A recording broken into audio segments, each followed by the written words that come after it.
Good afternoon. We're going to take a quick look at Oracle projects today.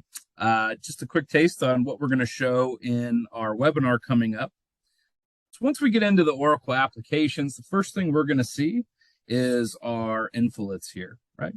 This is something that's consistent across the entire application, where you're going to have quick access to information to help you make decisions faster, right? So I have access to my projects, any uninvoiced cost, budget information, and of course, you have the ability to control what you see on the screen. So, if some of these are not important to you, you can quickly remove them, or you maybe want to add some other infolets here, right? So lots of quick access to information. But let's get into a couple other things, right? The first thing that we want to focus on is the project itself. That's why we're here today. So the big thing with projects is how we structure our cost codes, right? Our work breakdown structure, our project plan. And what we have here is a quick example of our cost codes and how that's rolled up in a hierarchy, right? So we have our cost code. We can see which resources we have assigned to that cost code for budget purposes. We have the ability to control have transaction controls that can control the type of expenditures that hit that particular cost code. For example, if it's a cost code that should never have labor, you can create a transaction control so that you're not having to fix those afterward, right? Other things, you can control whether that's billable and or chargeable right here from your project plan. And then, of course, access to information. You always have an idea of what your cost is, and you can see how that rolls up to the project here, okay? Now, sticking with how we configure the project, we're going to take a look at our contract, right? And a contract typically houses all of our projects and allows us to do our billing and revenue for that particular project. So here in our contract summary, I can see my contract amount. I can quickly see how much has been invoiced against this project, how much revenue I've recognized, what my backlog is, and then get an idea of my profit and profit margins. Now, under that, I can see my graph and kind of the history of that in a visualized view. And again, quick access to information. I can look at all of my receivables invoices for this particular project and contract right here, okay? Now, speaking of cost and how we get to those, let's talk about subcontracts.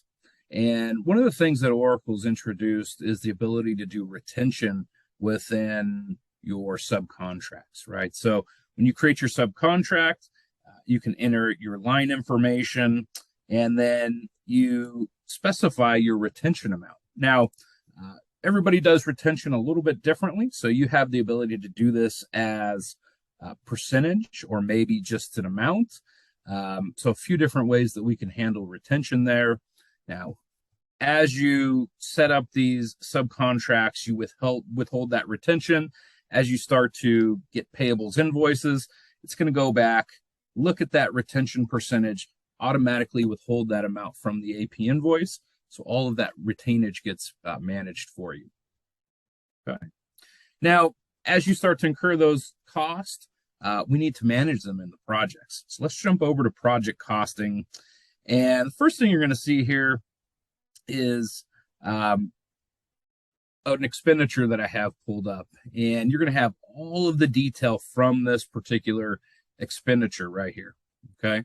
Now, one of the neat things is you're going to be able to drill back from that expenditure and projects all the way back to the source. So in this case, I can see that this came from a payables invoice, and we can drill back right into AP, take a look at that invoice, manage it from here, view any distributions. Now, if that was to come from our purchase order, we would be able to drill back to that PO and ultimately back to a requisition if it came from a requisition. So again, very quickly able to drill back all the way to the source of that transaction.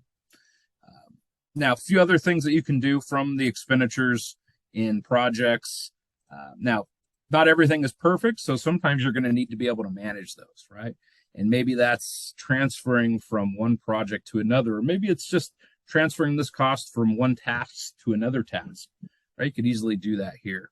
You can also split and transfer, or just outright reverse it if needed. So lots of flexibility in how you manage your project cost for your different projects. Okay. Now, another cool thing, adjustments. If you were to make those adjustments, that's going to get tracked here. All of the history gets tracked, so you can always go back and audit if something was reversed. What was the justification?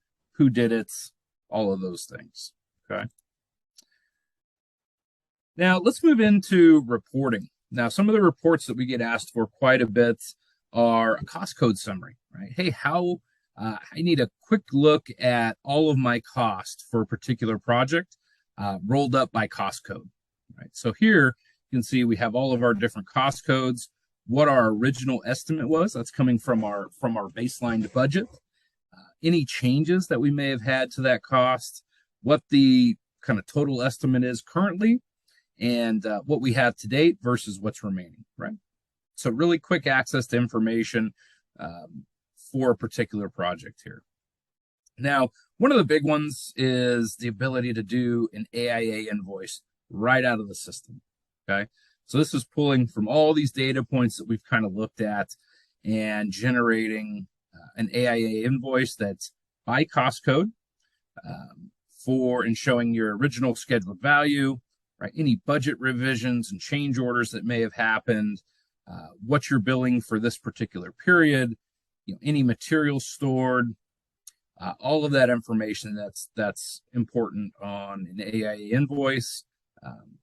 You can do right out of Oracle here. Okay. A couple other reports that we get asked for quite a bit. One is an ICO, OCO summary, internal change orders and owner change orders, and being able to pull that up for a project so you can go and look at what's changed. What the date was, when that changed, what type of change order it was, and what was that amount? What was the impact to the project? Okay. And lastly, a more detailed version of that cost entries. So here you can go through and see every single expenditure at a glance, broken out by cost code for a particular project, or multiple projects if you want to look at it that way, right?